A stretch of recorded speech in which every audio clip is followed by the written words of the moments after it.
Hello, everyone, and welcome to my podcast. Today, I am here with my friend Dayal Gobinde Singh, whom I met at Satnaam Yoga Studio, Kundalini Yoga in Chicago. And I immediately took a liking to Dayal because I could see his deep discipline and courage and his understanding of the Sikh dharma and the path of that and of Kundalini yoga. And I can just see his dedication to his path and to his spiritual practice. So thank you so much for coming on with us today. Satnam, brother, thank you so much too. Satnam.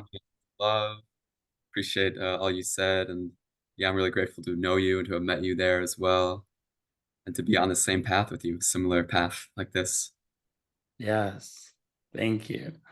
Yeah, that really is the first thing I wanted to ask you is what brought you to the path that you're on now when you got into Kundalini yoga and the Sikh Dharma and everything?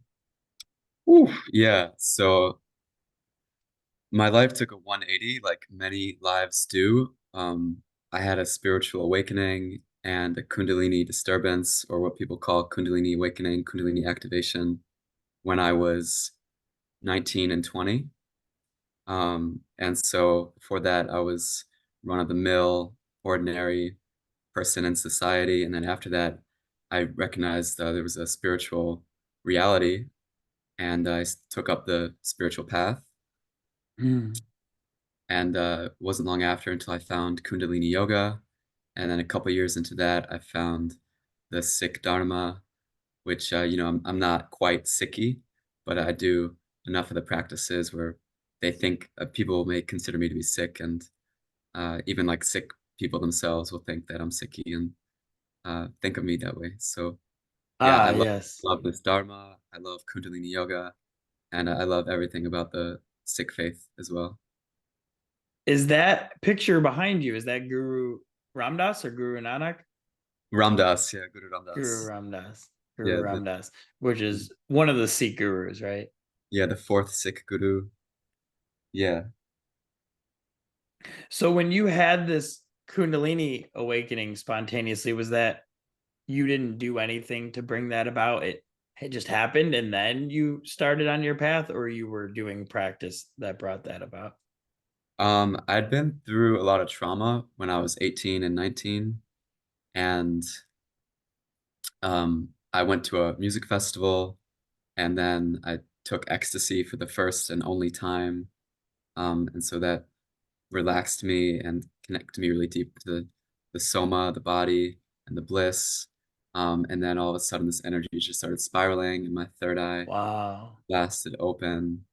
But there were a number of phenomena leading to that. And then I was just dancing all night. And then for weeks and months after, like there was definitely a shift in my life, and things weren't the same anymore. And I couldn't go back to who I was, the habits and the lifestyle just naturally kind of. Yes, yes. No, it's interesting because I know sometimes people have experiences like that or awakenings and maybe don't really understand what they are and go back to how they were living before, but you clearly ran with it and follow, took that into your life and into your practice. So then how did you come to, like, what appealed to you and brought you to Kundalini yoga into the Sikh Dharma? Well then like about a half month later, kind of the honeymoon, the bliss phase was starting to fade, and I needed a way to kind of work and integrate with the energy that had arisen. And I looked up Kundalini Yoga in Chicago, and I found a yoga studio. And right away, I knew it was a path for me. The very first class, I knew I wanted to be an instructor, which within a year and a half, I would take a teacher training. At the teacher training, I would, come into contact with people who were sick. And then even before that, within the classes, we do the mantras. A lot of the mantras come from that um, faith and Gurumukhi, the script, the language. Um, and yeah, that's one of my favorite parts of the practice is the mantra meditations. I do that every day now. I read Japji. Uh, I listen to the Banis.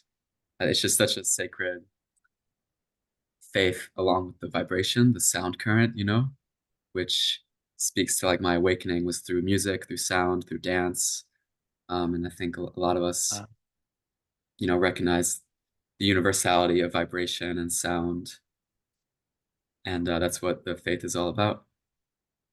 yes, my favorite part, or my main practice in life right now is also working with mantra and sound. And of course, that was how I found the Sikh tradition too, was through the Kundalini, the mantras mainly. But can you talk to us a little more about the power of those mantras and the nod, the sound current, like what that means, how to connect with that? Yeah, wow, let's open that one up.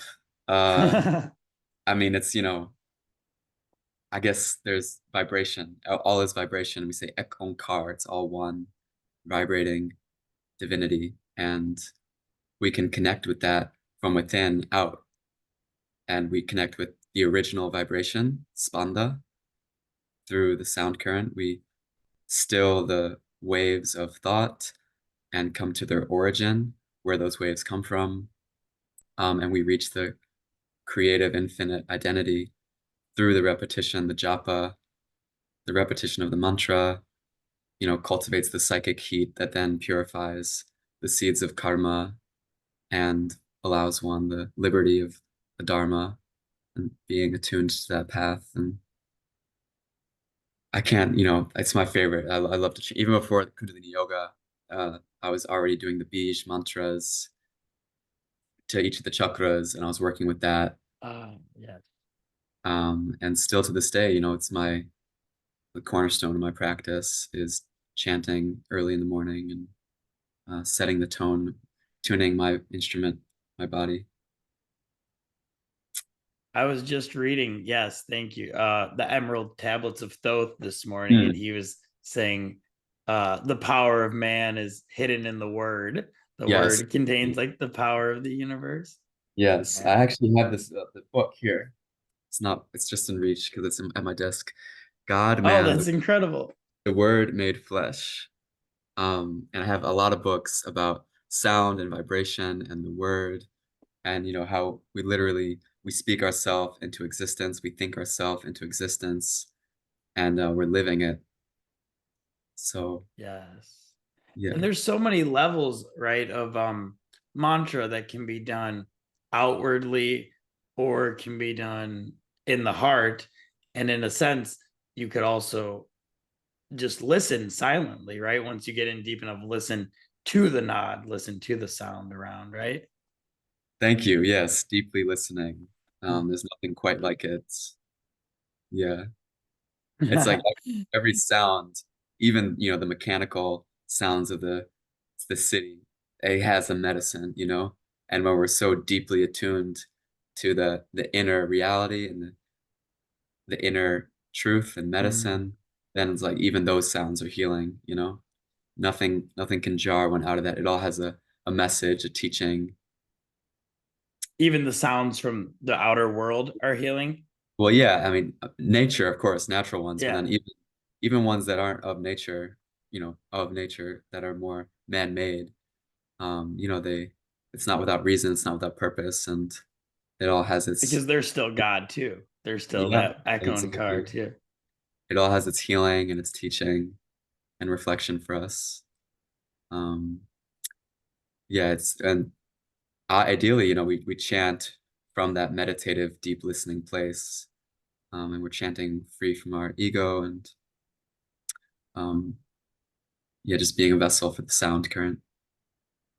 Yes, yes, I love that. That's a big thing with chanting too, is I know it was for me, and I noticed for a lot of people it at some point has to take you beyond the ego, because at first it could be a little people could be self-conscious, or we could be worried about what we sound like. And I remember Krishna Das, the kirtan singer, that's probably the most well-known kirtan singer in the world. He said what inspired him was when he first heard Yogananda's um chanting years ago. He said he was just singing to God. He wasn't worried about, and it was funny because you could hear Yogananda's voice. He'd be like, "I, Paramahansa Yogananda, am praying. Pray with Yeah. me," and like that. But he was just in the I love spirit. those audio clips.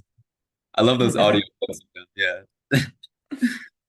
That's beautiful. So yeah, the Sikh faith is and the Kundalini is a lot around the mantra and the sound, but also how you said listening.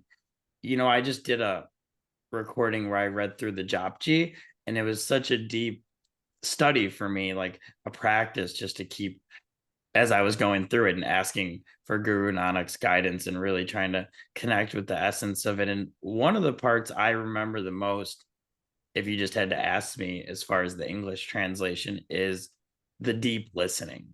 And Mhm. he says, I remember how he says, with deep listening, even lost, you'll find your way.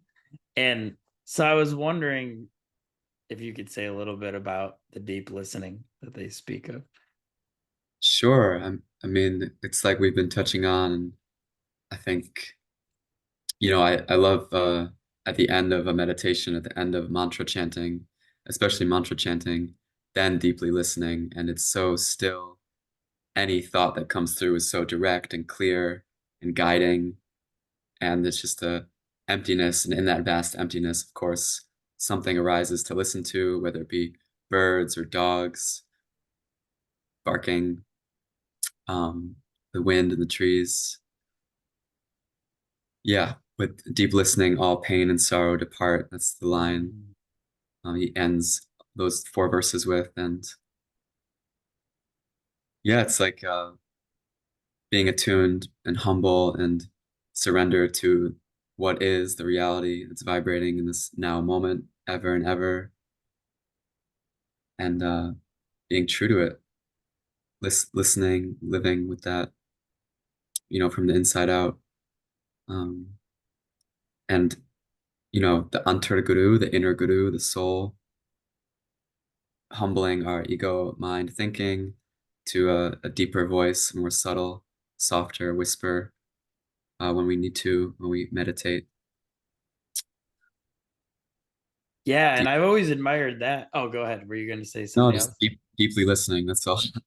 Yeah, I had always seen that quality in you too, the calmness, but also the discipline in your practice and everything, which I think is important for us to touch on too, the sadhana itself, because sometimes in the world we in our egos can like to contemplate things or hear about them or listen to this and say, oh, what that guy said sounds cool, like it makes sense. But then you speak what you're speaking of here is a truth that you have to find for yourself through putting these things into practice through like consistency.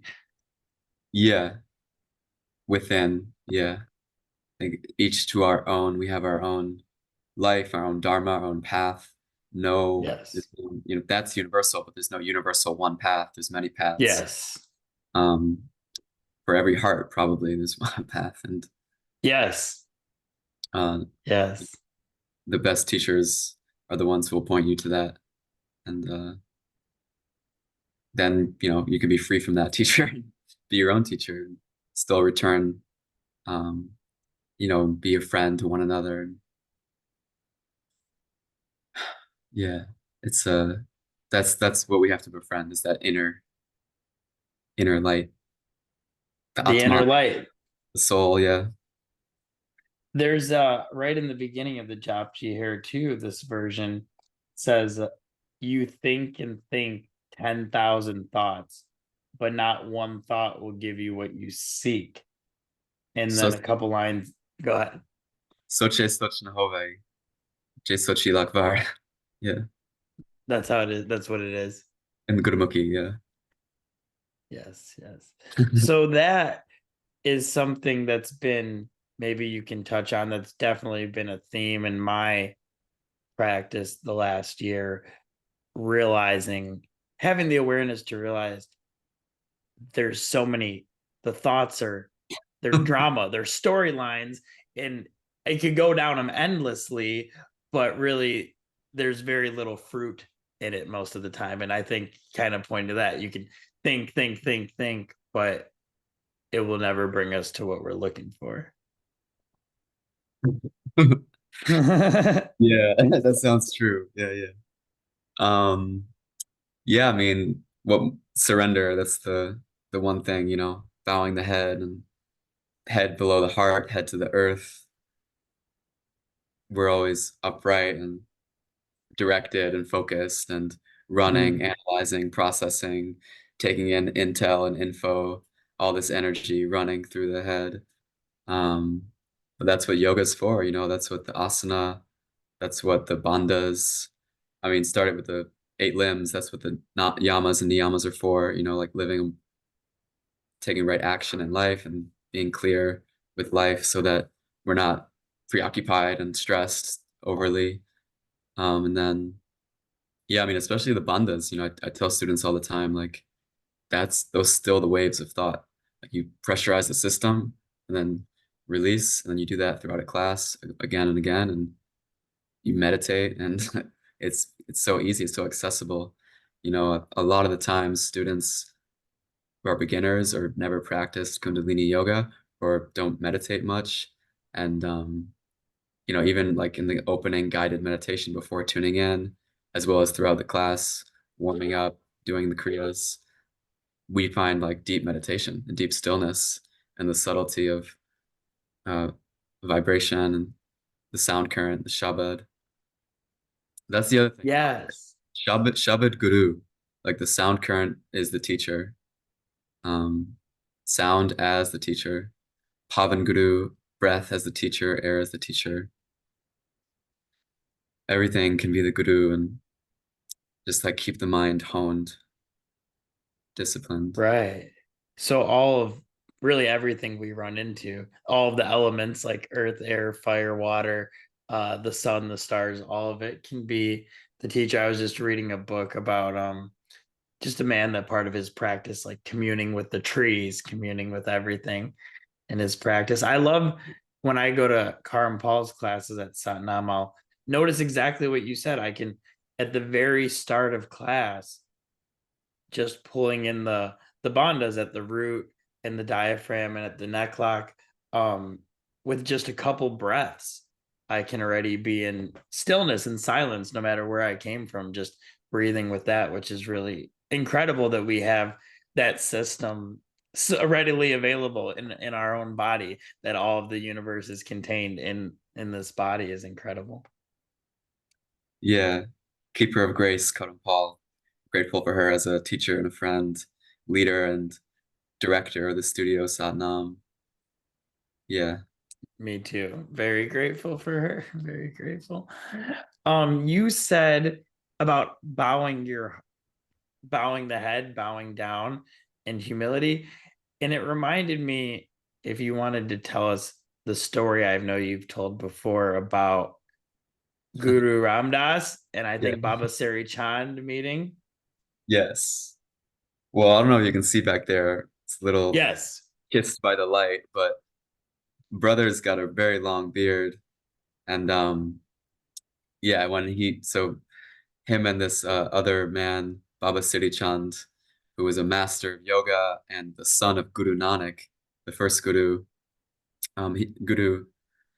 So Baba Siri Chand started hearing about this Guru Ramdas, and everyone's praising Guru Ramdas. Oh, what a saint, what a guru. And people were talking about him, said he's the king. So Baba Siri Chand was the king of the yogis. He said, well, I have to go meet this guy. Like, let me see what he's about. And so he, starts this long trek through India from the mountains down to the city where Guru Ramdas was. And then Guru Ramdas hears he's coming, and so, well, I'll go to meet him. So he starts trekking toward him as well. And then, they meet in the forest, perhaps. I don't know exactly all the details of the story, but they meet, let's say, halfway. And when they met, Guru Ramdas, got on his knees and he cleaned his feet with his beard. And so, Wow. yeah. And so then immediately, Baba Sri Chand said, you're the real king of the yogis. I recognize you and the authority as the guru. And um, he just saw what a man of humility and great spirit he was, and that's how Guru Ram Das is known, for his humility, for his service, and yeah, that's one of many many stories of the Sikh gurus. And there's each guru has at least one, if not many, many stories. Yeah, Yes, yes, that's beautiful. And it also makes me think of service of seva, which I know at Satnam Yoga in Chicago is important. And what I've learned is that that is a spiritual path into itself, just like doing the physical asanas and breath work and mantra, that we also can purify ourselves through selfless service and sometimes called karma yoga and gain Karma Yoga, yeah. humility that way. And do you want to touch on that a little bit? Yeah, I mean, karma yoga is king, because it puts one into the world of action, the material realm. And if you have the right attitude of service, of humility, without attachment to any outcomes, and you're just living like that in service with faith to, be reciprocated by one another and by the universe, then yeah, it's like a very absolving, resolving of karma, because you're in that realm of action, but you're not attached to it. And that's Hmm. Bhagavad Gita. Krishna recommends, you have to fight the battle, of life. You have to Yes. be on the side of the conflict, and um, you have to do your duty. You have to live your life, what you're here for, whatever that may be. You have to work through the karma and live your dharma therein. Work through the karma and live your dharma. I love that. Whatever. Yeah, that's incredible. I remember when I first read the Bhagavad Gita 8 years ago, it was what started me on my spiritual path when I was in a rehab center and somebody gifted me. They didn't give me that book, but they gave me a book by a monk, and all it talked about was reading the Gita. So I got it as soon as I got out. But I remember how hard when I read it at first, I thought, wow, this is easy. I'm just going to devote everything I do to Krishna all the time and without attachment and no problem. And then now 8 years later, seeing how just challenging those things are to put into practice, like finally tasting some of the fruits and being able to implement deeper and see, wow, like that's what he was talking about. Where like I read it then and I understood it, but the going from the head to the heart and really living and just having to do the work to be able to cut through some attachments, some expectations, so that everything I'm doing in the world isn't me all of the time. And yeah, it's a process, definitely. Yeah, service to others. That's sick. That's what they teach as well. It's very serviceful. Um, the idea of wearing the turban in part is so that people can recognize you for someone that they can count on for support, for Hmm. assistance. Oh, I didn't know that. That's Yeah. beautiful. Yeah. And I And mean, Guru, you think of like the langar, and gurdwaras, Sikh temples all over the world. They serve meals to everyone. You know, tens of thousands of people daily are fed at Sikh gurdwaras. And at the Golden Temple alone, yes. it's like 10,000 every day. That's incredible. Yeah, and that's another reason I wanted to interview you. I am going to the Golden Temple God bless. in about 2 months. So Wow. I'm really much looking forward to that. Yeah. And I do go to the Gurdwara out here once in a while. I've been there a couple times and they do feed me. And then I just sit and meditate while they chant from the Japji. It's very beautiful. In Indiana or in Chicago? In Indiana, there's one about Oh, 10 minutes from my house. Lucky awesome. enough. Awesome. Yeah. Yeah. It the Japji. So for people listening, I was just reading a little bit in English, but can you talk a little bit about because chanting it is supposed to be very powerful, right? Especially chanting it in Gurmukhi in the original language. Yeah, in the code of Gurmukhi, it's more of a sacred sound current than perhaps English. Right. very closely derived from Sanskrit.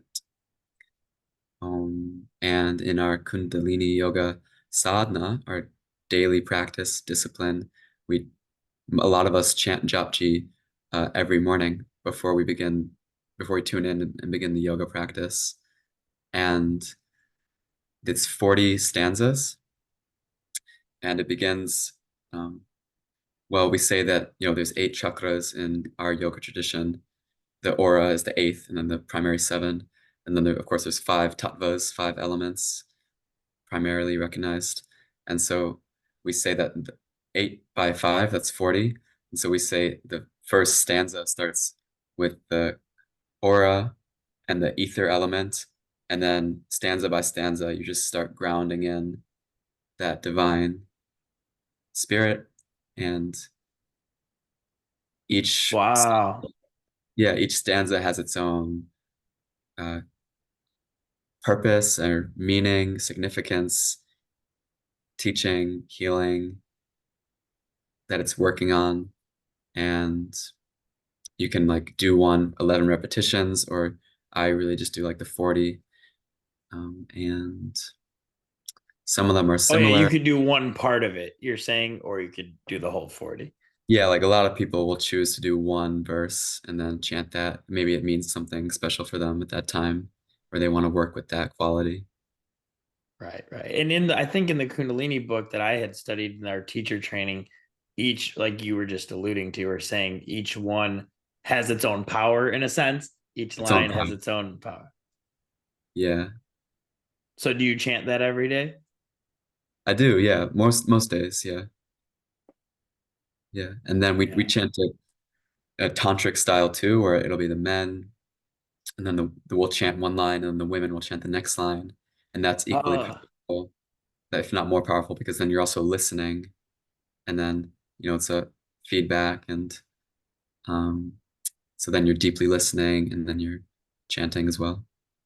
that's incredible. And just the masculine and feminine energies, probably kind of that interplay too, Yeah, which polarity. also, yeah, the polarity. And where did the Japji is the intro to the Guru Granth Sahib, basically, right? And Guru Nanak spoke it himself, right?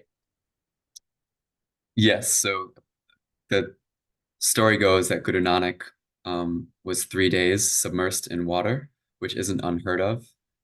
He was having some enlightenment Yes. experience and came out of that basically with bars and with this beautiful song of the soul, and shared it. And people recognized, okay, he's undergone some transformation. And then he would share the sound current throughout India, throughout the neighboring countries. He would just walk. That was his dharma, to walk and to sing. He would also he was like attuned to people's karma. So like when he would approach people, he could sense their karma, their energy in the field, and then he could like sing the song for healing for that person. Hmm.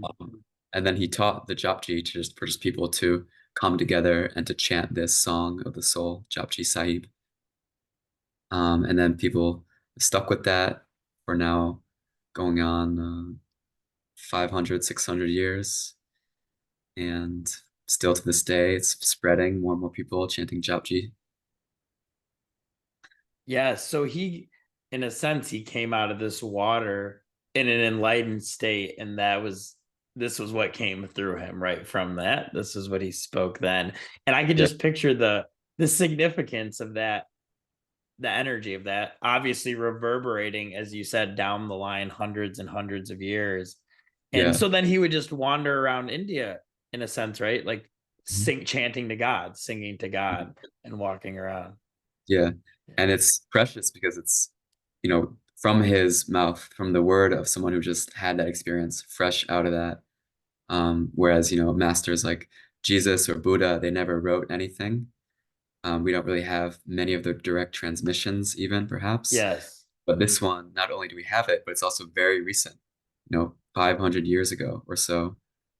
Um, and so then that was his song. He wrote other ones, other words. Those are also in the Siri Guru Granth Sahib. But Yeah, so the Siri Guru Granth Sahib is like 1,400 or so pages, and the pages are very big.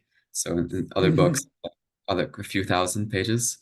But then like the first uh, 30 pages are Japji Sahib, The first 30 pages something of like the that. Guru Yeah, Granth. 20, 30. Yeah. And that is, you study that book, the Guru Granth Sahib? So I read it, I've read it at the Gurdwara in New Mexico, as well as at the summer and winter solstice, New Mexico and Florida, respectively. I read it there just like an hour or two or three over the course of a few days. And other people are signed up to read it, and we read the whole thing through in 72 hours. It's a long read, so we take turns. And I'm in a group now. Yeah. I'm in a group now actually where we're reading it, and I'm just reading it online. So it's accessible there, and we're kind of taking turns and following through there. Yeah. That's incredible. And the Guru Granth Sahib is now the guru in Sikhi, right? There was 10 gurus and then the book itself is the current guru. Is that correct? Yeah, so the 10th Guru, Guru Gobind Singh, he said no more um, gurus, no more human gurus. We'll just have the book is now the guru. It's all there. It's all in the sound current.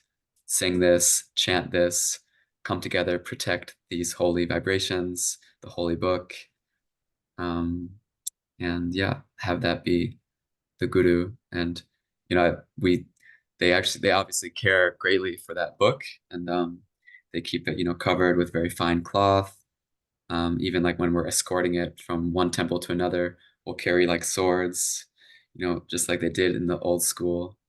Wow. Um, and it becomes very qualified, because a lot of love and attention is for this book. And of course, it's filled with the scripts. People are chanting from it. It's just very beautiful and divine. And in any Gurdwara, there's, if it's held by the Sangha, the Sangat, and the Dharma is strong, then it's a very qualified space. You can feel it whenever you walk into the temple, the Gurdwara, qualified. That's incredible. Yeah, that's beautiful. I can't wait to be in the presence of the book in Amrit Star. What is so the aim of all of it, right? The tradition and the practice, what would you say it is? Would you say liberation, freedom of the soul, purification of the karma, waking up to one's true nature, to what we really are, to oneness with all things? Or how would you say what you're working towards or what your sadhana is for?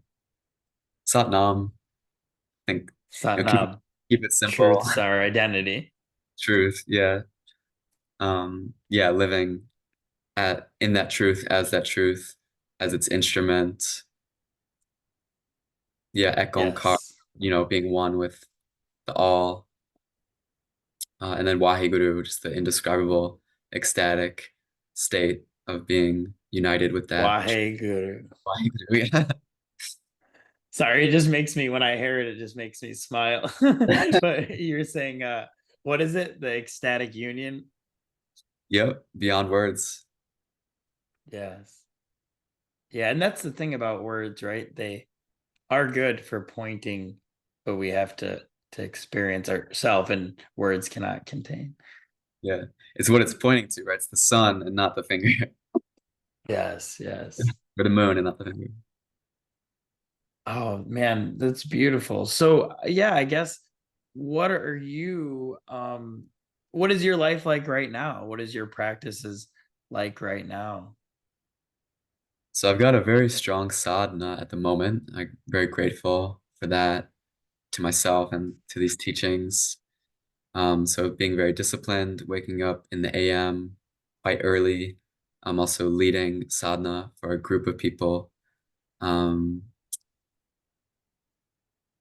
and then teaching a lot of Kundalini yoga. So staying in my practice with that, practicing some massage therapy, specifically craniosacral therapy at the moment. I'm focused Mm. on. Um, I live in a small studio apartment in the city of Chicago. I'm born from Evanston, just north, so I'm very close to my family here and my spiritual sangha, my spiritual family, the family I've chosen, my friends. It's being connected with really good people here. Um, yeah, coming off of that And you, three. Mhm. oh, go ahead. I was gonna say you did. You just went somewhere, didn't you, for Kundalini too, like to Spain? Yes.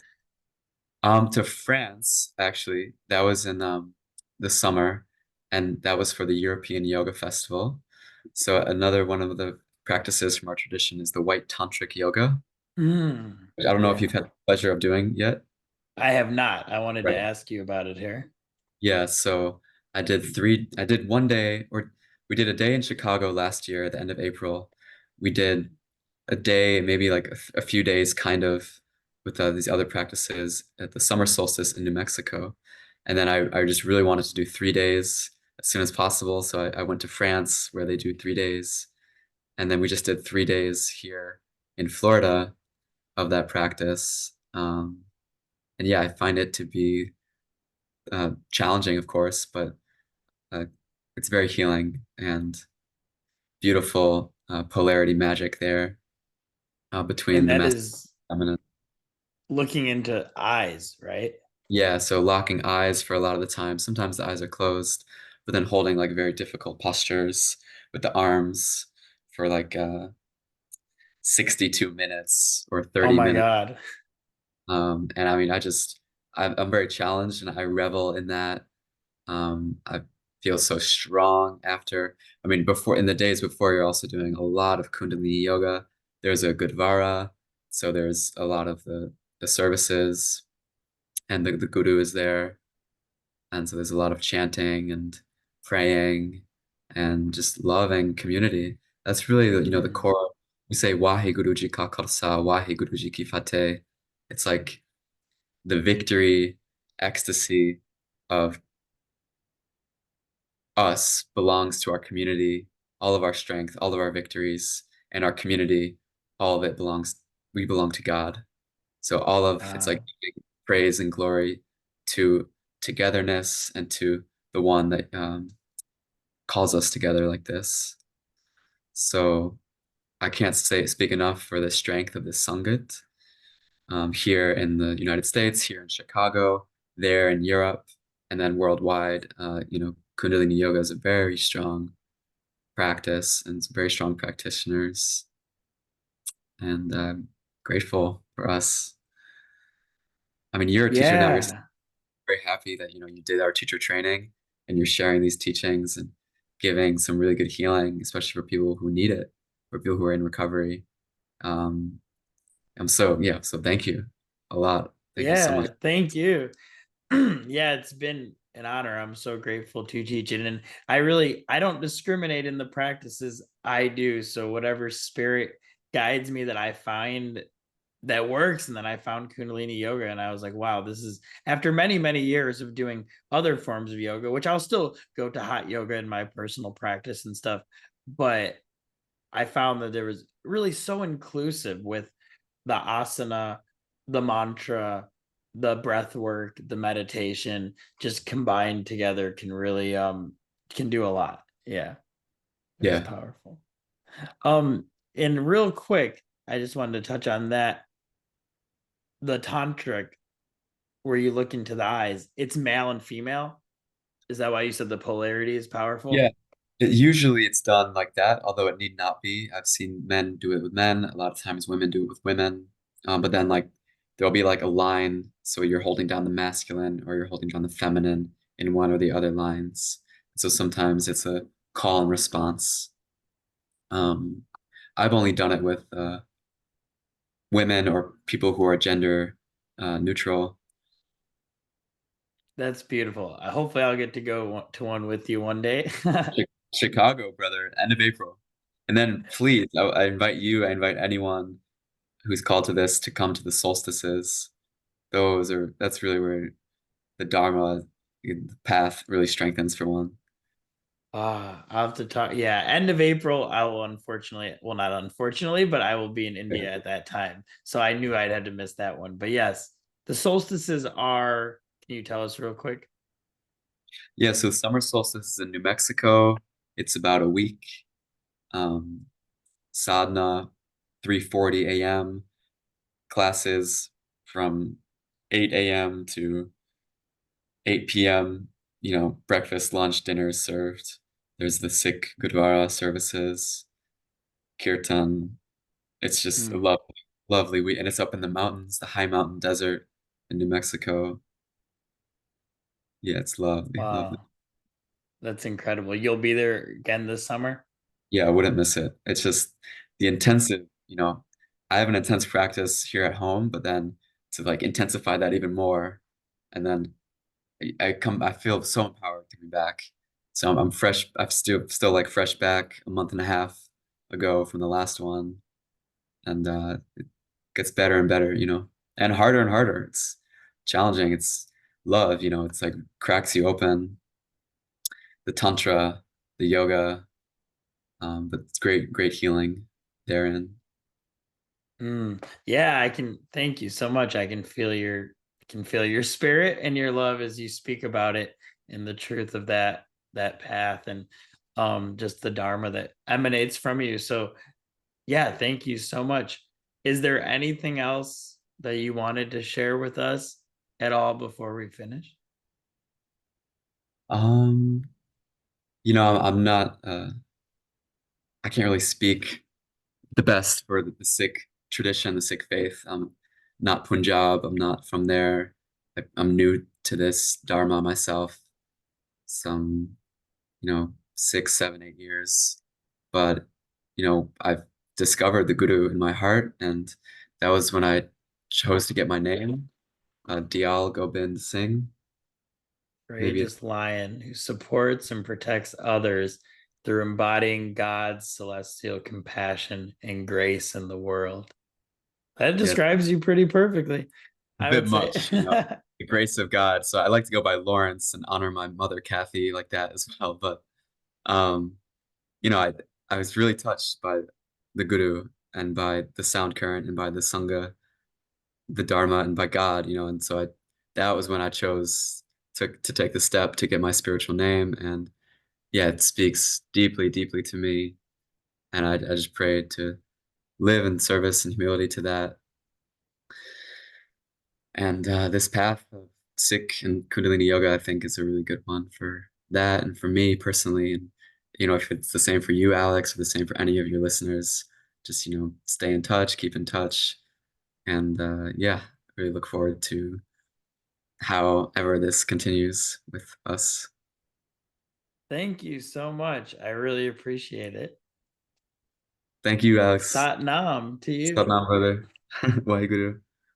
Wahe Guru.